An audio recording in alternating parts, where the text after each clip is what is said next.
I am in charge. ഞാനാകുന്നവൻ കാര്യം ഏറ്റെടുത്തിരിക്കുന്നു. ഐ ആം എന്ന് പറയാൻ സത്യത്തിൽ ഒരാൾക്കേ പറയാൻ സാധിക്കത്തുള്ളൂ. അത് നമ്മുടെ ദൈവമാണ്. I am, ഞാനാകുന്നവൻ. നമ്മളിലൊക്കെ ഞാനാകുന്നു എന്ന് പറയാമെങ്കിൽ നമ്മൾ പറയുന്നതിൻ്റെ നേരെ വിപരീത സ്വഭാവം അന്നേരം തൊട്ട് കാണും. കാരണം വി ഹാവ് 2 പേഴ്സണാലിറ്റീസ്.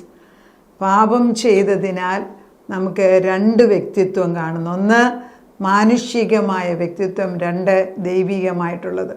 അപ്പം രണ്ടും കൂടെ വരുമ്പോൾ ഏതാ ശരിയെന്ന് മനസ്സിലാക്കാനൊക്കത്തില്ല. കാരണം നമ്മൾ ഒരു കാര്യം ചെയ്യാമെന്ന് പറഞ്ഞാൽ പലപ്പോഴും ചെയ്യണമെന്ന് വിചാരിച്ചാലും ഒക്കത്തില്ല. കാരണം സാഹചര്യം മാറും, അല്ലെങ്കിൽ നമ്മൾ വാക്ക് പറയുന്നതിന് അത്ര ശക്തിയേ ഉള്ളൂ. പക്ഷെ ഇവിടെ പറയുന്നത് ഞാനാകുന്നവൻ ഞാൻ.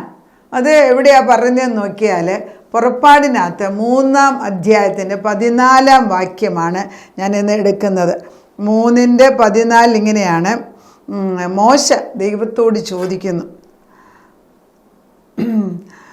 ഞാൻ ഇസ്രായേൽ മക്കളുടെ അടുക്കൽ ചെന്ന് മോശ ദൈവത്തോട് ചോദിക്കുകയാണ്, നിങ്ങളുടെ പിതാക്കന്മാരുടെ ദൈവം എന്നെ നിങ്ങളുടെ അടുക്കൽ അയച്ചിരിക്കുന്നു എന്ന് പറയുമ്പോൾ അവൻ്റെ നാമം എന്തെന്ന് അവർ എന്നോട് ചോദിച്ചാൽ ഞാൻ അവരോട് എന്തു പറയണം എന്ന് ചോദിച്ചു. വളരെ വ്യക്തമായിട്ടൊരു ചോദ്യം ചോദിക്കുകയാണ്. അതിന് ഉത്തരം ദൈവം കൊടുക്കണം. മനുഷ്യൻ അന്യോന്യം കൂട്ടുകാർ സംസാരിക്കുന്ന പോലെ ഒരു സംസാരമാണ് ഇവിടെ വരുന്നത്.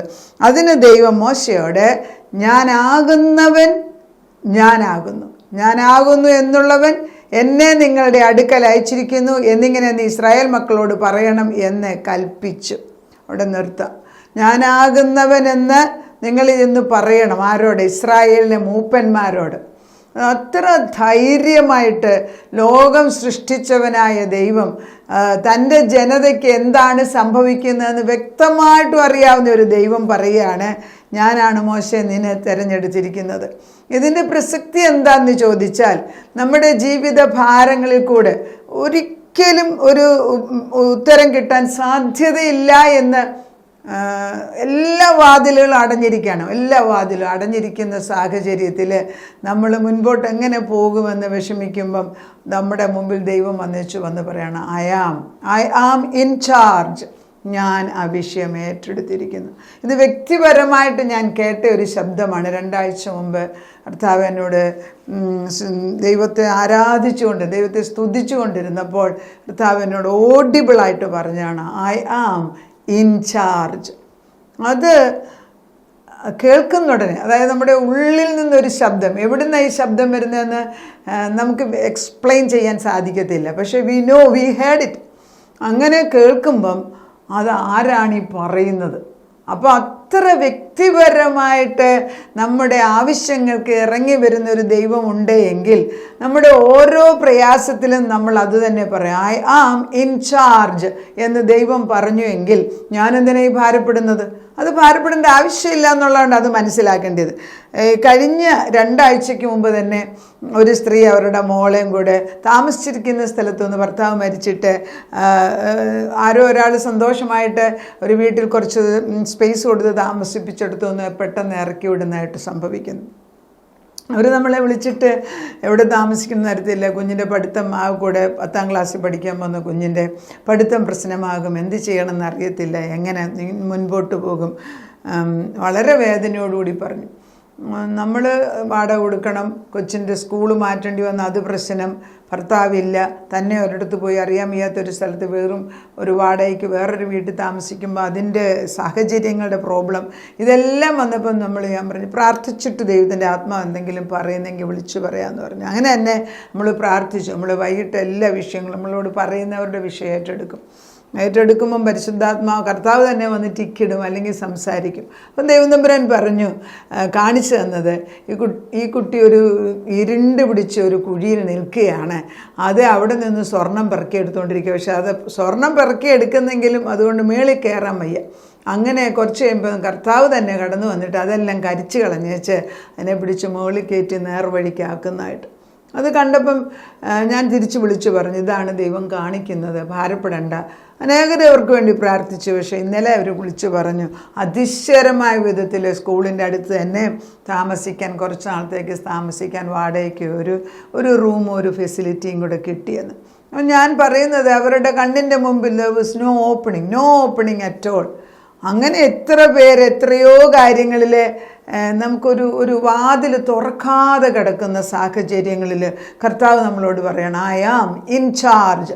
നമ്മൾ മനസ്സിലാക്കേണ്ടത്, ഇസ്രായേൽ ജനത മിസ്രൈമിൽ അടിമത്വ ജോലി ചെയ്തുകൊണ്ടിരിക്കുമ്പോൾ അവരുടെ കണ്ണുനീര്, അവരുടെ നിലവിളി സ്വർഗത്തിലെത്തിയിട്ട് ദൈവം പറയുന്നു, ഞാൻ എൻ്റെ നിയമത്തെ ഓർക്കുന്നു. ഞാൻ പല പ്രാവശ്യം പറയുന്ന ഒരു സത്യമാണ്, ദൈവം തൻ്റെ നിയമത്തെ ഓർക്കുക. അതാണ് നമ്മുടെ ഭാഗ്യം. ഞാനൊരു നിയമം ചെയ്തിട്ടുണ്ട്, ഇറ്റ്സ് കോൾഡ് എ കവനൻറ്റ്. ഈ കവനൻ്റ് എന്ന് പറയുന്നതിൻ്റെ ആഴം എത്ര പറഞ്ഞാലും നമുക്ക് മനസ്സിലാകത്തില്ല. കാരണം മനുഷ്യബുദ്ധിക്ക് അത് അതീതമാണ്. ഈ കവനൻ്റ് എന്ന് പറയുന്നത്, ദൈവം മനുഷ്യനോട് ഒരു ഉടമ്പടി എടുത്തിരിക്കുകയാണ്, ഞാൻ നിൻ്റെ ദൈവമാണ്, നീ ഇന്നു മുതൽ എൻ്റേതാണ്, ഞാൻ നിന്നെ പരിപാലിക്കും. അബ്രഹാമിനോടാണ് അങ്ങനെ ആദ്യമേ പറയുന്നത്. അങ്ങനെ 12-ാം അധ്യായത്തിൽ ഉൽപ്പത്തിയിൽ ദൈവം അബ്രഹാമിനെ വിളിച്ച് അനുഗ്രഹിക്കുന്നതായിട്ട് നമ്മൾ കാണാം. എന്നാൽ അബ്രഹാമിന് ഒത്തിരി പ്രയാസങ്ങൾ ജീവിതത്തിൽ വന്നിട്ടുണ്ട്. അബ്രഹാമിനോട് ദൈവം ഞാനാകുന്നവൻ ഞാനെന്ന് പറഞ്ഞു കൊടുത്തിട്ടില്ല. അബ്രഹാം വിശ്വസിച്ചു, അത് അവന് നീതിയായിട്ട് കണക്കിട്ടു എന്നാണ് പറയുന്നത്. വിശ്വസിക്കുക മാത്രം ചെയ്താൽ മതി. പക്ഷെ ചിലപ്പോൾ നമുക്ക് വിശ്വാസത്തിന് ഉപരിയായിട്ട് ദ ടാഞ്ചിബിൾ പ്രസൻസ്, അതായത് എൻ്റെ കൂടെ എൻ്റെ ദൈവം ഉണ്ട് എന്നുള്ള ഒരു സാന്നിധ്യം നമുക്ക് അനുഭവം ആവശ്യമുണ്ട്. പ്രത്യേകിച്ച് സ്ത്രീകൾക്ക്. നമുക്ക് എങ്ങോട്ട് പോകണമെന്നറിയാമോ, വി ഗെറ്റ് ഫ്രസ്ട്രേറ്റഡ്. നമുക്ക് ഭയം വരും. ഭയം വരുമ്പോൾ നമ്മൾ ഉറക്കെ പറയും, ബഹളം വെക്കും, ചിലപ്പം നമ്മൾ കലക്കം ഉണ്ടാക്കും, ചിലപ്പോൾ ഇറങ്ങി ഓടും, ആത്മഹത്യ ചെയ്യും. ഇതൊക്കെ നമുക്ക് ചെയ്യാൻ സാധ്യതയുണ്ട്. കാരണം വി ആർ വെരി വൊളറ്റൈൽ. നമ്മൾ അങ്ങോട്ടും ഇങ്ങോട്ടും വൊളറ്റൈൽ എന്ന് പറയുമ്പം ഒരു സ്ഥിരതയില്ലാത്ത ഒരു ക്യാരക്ടർ നമ്മളുടെ ഇടയ്ക്ക് കയറി വരും. ആ സമയത്തെല്ലാം കർത്താവ് പറയാണ്, ഐ ആം ഇൻ ചാർജ്. ദൈവം ഏറ്റെടുത്തു എന്ന് പറയുമ്പം ഇങ്ങനെയുള്ള വിഷമം വരുമ്പോൾ നമ്മൾ പെട്ടെന്ന് ഓർക്കുന്നു, ഐ ആം ഇൻ ചാർജ്. ആ ദൈവം മോശയെ വിളിച്ചു മാറ്റി പഠിപ്പിക്കുന്നത് എങ്ങനെയാണെന്നുള്ളതാണ് പുറപ്പാടിൻ്റെ 3-ാം അധ്യായത്തിൽ മോശ തൻ്റെ അമ്മായിപ്പനായ യിത്രോവിൻ്റെ ആടുകളെ മേയിച്ചു കൊണ്ടിരിക്കുന്ന സമയത്ത് മരുഭൂമിക്ക് അപ്പുറത്തെ ദൈവത്തിൻ്റെ പർവ്വതമായ ഹോരേബിൽ വെച്ച് ഒരു തീ കത്തുന്നതായിട്ട്, അത് മുൾപ്പടർപ്പിനകത്ത് തീ കത്തിക്കൊണ്ടിരിക്കുന്നു. പക്ഷെ മുൾപ്പടർപ്പ് കത്തിപ്പോകുന്നില്ല. നമ്മൾ ഈ മുൾപ്പടർപ്പ് എന്ന് പറയുമ്പോൾ നമ്മുടെ വിചാരം നമ്മുടെ ഈ നാട്ടിൽ കാണുന്ന വലിയ മുള്ളും തീ അല്ല, അത് വളരെ ചെറിയ മുള്ളും ചെറിയ ഇലയുമുള്ളതാണ് ഈ മുൾപ്പടർപ്പ്. അത് അവിടുന്ന് ഒരു ബ്രാഞ്ച് എൻ്റെ ഒരു കൂട്ടുകാരി എനിക്ക് കൊണ്ടു തന്നായിരുന്നു. ഈ മുൾപ്പടർപ്പിൻ്റെ ഇല ഒരൊറ്റ ആദ്യത്തെ തീക്ക് കത്തിപ്പോകേണ്ടതാണ്. ഈ മരുഭൂമിയുടെ നടുക്ക് തീ കത്തുന്നു. പക്ഷേ the most wonderful thing is that ഇത് ഇലയും കത്തുന്നില്ല, മുള്ളും കത്തിപ്പോകുന്നില്ല. പക്ഷേ ഇതിനകത്തുനിന്ന് തീ കടന്നു വരുന്നു. ഇതൊരിക്കലും കാണാത്ത ഒരു കാഴ്ചയാണല്ലോ എന്ന് വിചാരിച്ചുകൊണ്ട് മോശ അങ്ങോട്ട് കടന്നു ചെല്ലുന്നു എന്ന് ദൈവം മനസ്സിലാക്കിയിട്ട് ദൈവം മോശയെ പേർ ചൊല്ലി വിളിക്കുകയാണ്.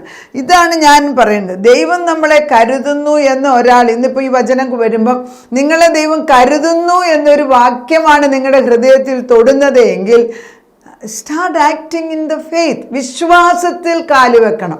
ഞാൻ ഇങ്ങനെ ഇരുന്നാൽ ശരിയാകത്തില്ല, ഞാൻ വിശ്വാസത്തിൽ, അല്ലെ എനിക്ക് വിശ്വാസക്കുറവാണെങ്കിൽ ആരെങ്കിലും പ്രാർത്ഥിക്കാൻ കഴിവുള്ളവരൊന്ന് വിളിച്ചൊന്ന് പ്രാർത്ഥിപ്പിക്കാം. ഉടനെ യേശുക്രിസ്തു, ദൈവം തമ്പുരാൻ, പുതിയ നിയമത്തിലെ യേശു തന്നെയാണ് പഴയ നിയമത്തിൽ ദൈവമായിട്ട് കാണുന്നത്. പിതാപുത്ര പരിശുദ്ധാത്മ ഒന്നായിട്ടാണ് നമ്മൾ എപ്പോഴും ചിന്തിക്കേണ്ടത്.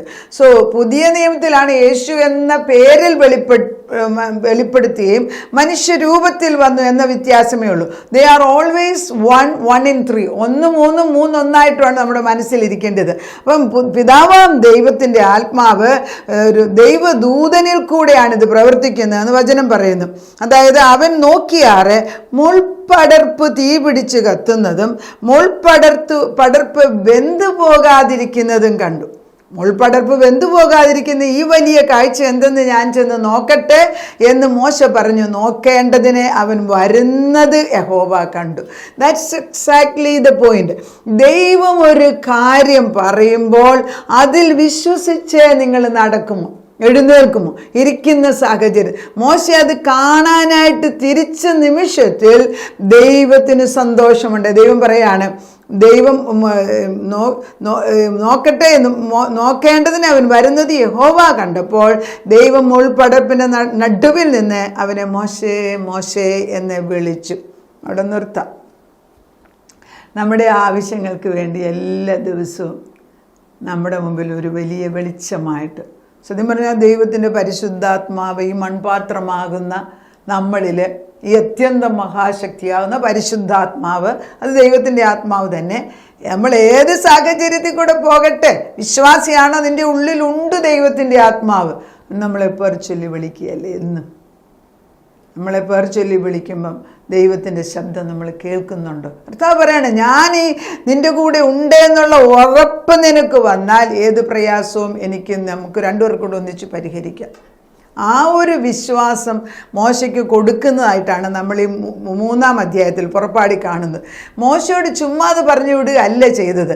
ഞാനാകുന്നവൻ ഞാൻ ആരേ എന്ന് വ്യക്തമായിട്ട് എക്സ്പ്ലെയിൻ ചെയ്ത് കൊടുത്തിട്ട് ഞാനാണ് നിന്നെ വിടുന്നത് എന്ന് പറഞ്ഞു പഠിപ്പിക്കുന്ന ഒരു ദൈവം കർത്താവ് പറയുന്നുണ്ട്. 7-ാം വാക്യത്തിലാകുമ്പോഴത്തേക്ക് യഹോവ അരുളി ചെയ്യുന്നത്, മിസ്രയീമിലുള്ള എൻ്റെ ജനത്തിൻ്റെ കഷ്ടത ഞാൻ കണ്ടു.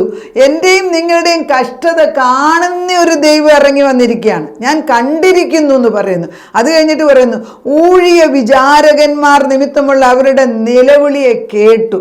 കണ്ടു, 2 കേട്ടു, ഞാൻ അവരുടെ സങ്കടങ്ങൾ അറിയുന്നു. 3 കാര്യങ്ങൾ. ഒന്നാമത് കാണുന്ന ഒരു ദൈവം, രണ്ടാമത് ഇത് കേൾക്കുന്ന ദൈവം, മൂന്നാമത് ഞാൻ അറിയുന്ന ഒരു ദൈവമാണ്.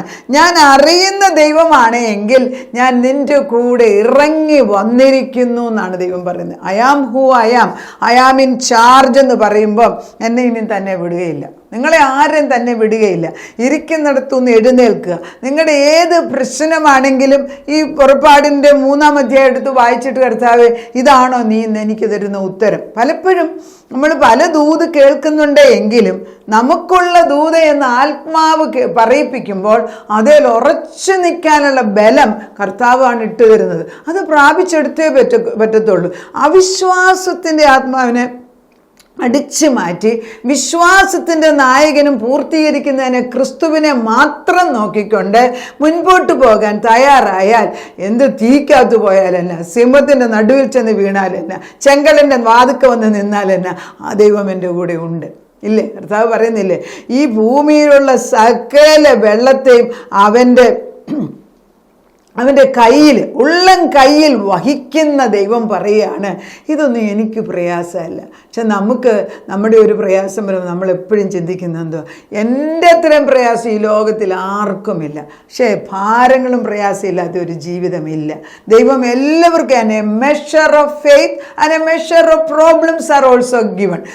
വിശ്വാസത്തിന് ആനുപാതികമായിട്ട് തന്നെ പ്രോബ്ലം മുമ്പിൽ കൊണ്ടുവെക്കും. എല്ലാവർക്കും ഒരുപോലെ അല്ല. പക്ഷെ ദൈവം തരുന്ന മുമ്പിൽ കൊണ്ടുവെക്കുന്ന പ്രോബ്ലത്തിന് പരിഹാരം കണ്ടു കഴിഞ്ഞിട്ടാണ് ദൈവം നമുക്ക് വേണ്ടി ഉത്തരം തരുന്നത് നമ്മൾ മനസ്സിലാക്കണം. നമ്മൾ ഏതായാലും ക്രിസ്തുവിൻ്റെ കൂടെയുള്ള വള്ളത്തിനകത്ത് കയറി കഴിഞ്ഞിരിക്കുകയാണ്. ഈ വലിയ നദിക്കകത്തൂടെ അക്കരയ്ക്ക് എത്തിക്കുമെന്ന് ദൈവം ഉറപ്പ് തന്നിരിക്കുകയാണ്. ഉറപ്പെന്ന് പറയുമ്പോൾ ആത്മാർത്ഥതയോടെ ദൈവത്തെ സ്വീകരിച്ചവർക്ക്. പക്ഷേ ഇടയ്ക്കുള്ള സമയത്ത് ഓളം വരുമ്പം വള്ളം അങ്ങോട്ടും ഇങ്ങോട്ടും ആടുമ്പോൾ നമ്മൾ ബുദ്ധിയായിട്ട് ചിന്തിക്കണം, എൻ്റെ ദൈവം എൻ്റെ കൂടെ ഉണ്ടോ ഇല്ലയോ എന്ന് വീണ്ടും വീണ്ടും റീഅഷ്യൂർ ചെയ്യുക. അതുകൊണ്ടാണ് കർത്താവ് I am in charge, I am who I am എന്ന് പറയാൻ ക്രിസ്തുവിനല്ലാതെ ആർക്ക് സാധിക്കും നമ്മളോട്? പുതിയ നിയമത്തിൽ പരിശുദ്ധാത്മാവ് നമ്മുടെ ഉള്ളിൽ പ്രാവിനെ പോലെ വസിക്കുമ്പം നമ്മൾ അല്പം സാവകാശമെടുത്ത് കർത്താവിൻ്റെ മുറി അടച്ചിട്ട് കർത്താവിൻ്റെ കൂടെ ഇരുന്നൊന്ന് പ്രാർത്ഥിച്ചു നോക്കുമ്പോൾ, അതെല്ലാം നമ്മൾ ശുശ്രൂഷയ്ക്ക് പോകുന്നുവെങ്കിൽ എൻ്റെ ഭാരവും എൻ്റെ പ്രയാസവും നമുക്ക് തന്നെത്താനെ കർത്താവ് ഒരു ചെറിയൊരു ഗോളത്തിനകത്താക്കി ദൈവം നമ്മളോട് സംസാരിക്കും. എത്ര ഒച്ചയുണ്ടെങ്കിലും അങ്ങനെ കഴിവുള്ളൊരു ദൈവം നമ്മുടെ കൂടെയുണ്ട്. നമ്മൾ അവനെ അനുഭവിച്ചറിയണം. നമ്മൾ അവിടെ ഇവിടെ ഓടി നടക്കേണ്ട മക്കളല്ല. We have to be strong in faith. ദൈവ ശബ്ദം കേൾക്കും, ആ ശബ്ദത്തിൽ ഞാൻ ഉറച്ചു നിൽക്കും. എന്ത് പ്രശ്നമുണ്ട്? എൻ്റെ ഒരു ഫ്രണ്ടുണ്ട്, ഞാൻ ഓർക്കുന്നുണ്ട്, അവരിപ്പോൾ അമേരിക്കയിലാണ്. അവർ പറയും, രാവിലെ എഴുന്നേൽക്കുമ്പം കർത്താവ് പറയും, രാവിലത്തെ ആദ്യത്തെ 5 മിനിറ്റ് നീ നിൻ്റെ ഭാരം എല്ലാം അങ്ങ് പറഞ്ഞ് തീർത്തോണം, പിന്നെ ആ ദിവസം ഭാരം എടുത്തേക്കല്ലോ. കാരണം ഞാൻ കേട്ടല്ലോ, രണ്ടാമത് പറയേണ്ട ആവശ്യമില്ല. Now they are living a good life in States. ഞാൻ പറയുന്നു, ജീവിതത്തിൽ ഭാരമില്ലാത്തവരാരുമില്ല. പക്ഷെ ആദ്യം കേൾക്കുമ്പോൾ കർത്താവിനോട് നമ്മുടെ ഭാരം അങ്ങ് പറഞ്ഞേക്കാൻ കർത്താവ് 5 മിനിറ്റ് ബാക്കി എടുക്കരുത്. പിന്നെ അത് മറ്റുള്ളവരോട് പറയണ്ട. നമ്മൾ നോട്ട് ചെയ്യണം. ഈ ടെലിഫോണൊക്കെ നമ്മൾ ആദ്യമേ ഗുഡ് മോർണിംഗ് മെസ്സേജ് ഇടും. പക്ഷെ ചിലർ രാവിലെ അവരുടെ ഭാരം നമ്മുടെ മേലോട്ട് ഇങ്ങനെ ദാറ്റ് ഈസ് ട്രാഷ് അല്ല, ഇങ്ങനെ വേറൊരാളുടെ മേലോട്ട് ട്രാൻസ്ഫർ ചെയ്യുന്ന ഒരു ക്യാരക്ടറുണ്ട്. ഒരിക്കലും അത് ചെയ്യല്ലേ. You take your burdens to the lord. കർത്താവ് ക്രൂശിന്മേൽ ഏറ്റെടുത്തല്ലോ. അവിടുന്ന് ഒരു ഉത്തരം തന്നു കഴിഞ്ഞിട്ട് പിന്നെ അതിൻ്റെ മേൽ ആക്ട് ഓൺ ചെയ്യുമ്പം ദൈവം അതിനുവേണ്ടി പ്രവർത്തിക്കാൻ വിശ്വസ്തരെ ഉണ്ടാക്കി കഴിഞ്ഞു അങ്ങേപ്പുറത്ത്. അല്ലാതെ നമ്മൾ വീട്ടിൻ്റെ പുറത്തിറങ്ങിയ ഒരു കാര്യവും നടക്കത്തില്ല. വേദപുസ്തകത്തിൽ എഴുതിയിട്ടുണ്ട്, നീ ദൈവത്തെ കൂടാതെ ഇറങ്ങുന്നു എങ്കിൽ നീ ചന്തയ്ക്ക് പോകുന്ന ഒരു നായെ പോലെയാണ്. നായ് പോയിട്ടെന്തോടും ഒന്നും കാര്യം നടത്തില്ല, ചുമ്മാ പോയിച്ച് തിരിച്ചു വരും. ആ കൂട്ടത്തിൽ നമ്മൾ പെടരുത്. We should be sitting with the Lord. We should be hearing his voice. അവൻ നമ്മളെക്കുറിച്ച് കാണുന്നു, കേൾക്കുന്നു, അവൻ നമ്മുടെ കാര്യത്തിൽ ഇടപെടുന്നു, ഞാൻ നിങ്ങളുടെ കൂടെ വസിക്കുന്നു എന്ന് പറയുന്നെങ്കിൽ ക്യാൻ വി സേ, നമുക്ക് അങ്ങോട്ട് പറയാൻ ഒക്കുമോ, ഞാൻ എൻ്റെ ദൈവത്തിൻ്റെ കൂടെയാണ് വസിക്കുന്നത്, അവൻ എൻ്റെ കൈക്ക് പിടിച്ചിരിക്കുന്നു, അവൻ എൻ്റെ കുടുംബത്തിൻ്റെ കാര്യം പരിപാലിക്കാൻ ഹീസ് ഫെയ്ത്ത്ഫുൾ, വിശ്വസ്തൻ തന്നെ. അങ്ങനെ നമുക്ക് വിശ്വസിച്ചുകൊണ്ട് ഇന്നേ ദിവസം അധികമായ അനുഗ്രഹങ്ങൾ അനേക മക്കൾക്ക്, ഭാരമുള്ളവർക്ക് ഒരു ദൈവത്തിൻ്റെ ധൈര്യത്തിൻ്റെ ആത്മാവിനെയാണ് ഇന്നിട്ട് തന്നിരിക്കുന്നത്. ഐ ആം ഇൻ ചാർജ് എന്ന് പറയുന്ന ഒരു ദൈവത്തിൻ്റെ മഹത്വത്തെക്കുറിച്ചാണ് ഇനി അടുത്ത ദിവസങ്ങളിലെല്ലാം പറയാൻ ദൈവം അനുവദിക്കുന്നത്. ദൈവം നമ്മളെ അനുഗ്രഹിക്കട്ടെ. നമുക്ക് പ്രാർത്ഥിക്കാം. നാഥാ, നിൻ്റെ മുൻപിലേക്ക് ഞങ്ങൾ കടന്നു വരുമ്പോൾ ഇത്ര സ്നേഹിക്കുന്ന ഒരു ദൈവം, ഭൂമിയും ഭൂതലവും ഭൂതലത്തിലുള്ള സകലതും വാഗൊണ്ട് പറഞ്ഞ് സൃഷ്ടിച്ചവനായ ദൈവം, അപ്പച്ചൻ്റെ പേരിന് ഉപരിയായിട്ട് അപ്പച്ചൻ്റെ പരിശുദ്ധാത്മാവ് പറയുന്നു, എൻ്റെ വചനങ്ങൾക്ക് ഞാൻ ജീവൻ കൊടുത്തിരിക്കുകയാണ്. എൻ്റെ വചനത്തിൻ്റെയും വാഗ്ദത്വത്തെയും നിവർത്തിക്കുന്നവനായ ദൈവം മുൻപിൽ വന്ന് നിന്നിട്ട് പറയുന്നു, ഐ ആം ഇൻ ചാർജ്. ഞാനാകുന്നവൻ ഞാൻ ഈ വിഷയം ഏറ്റെടുത്തിരിക്കുന്നു.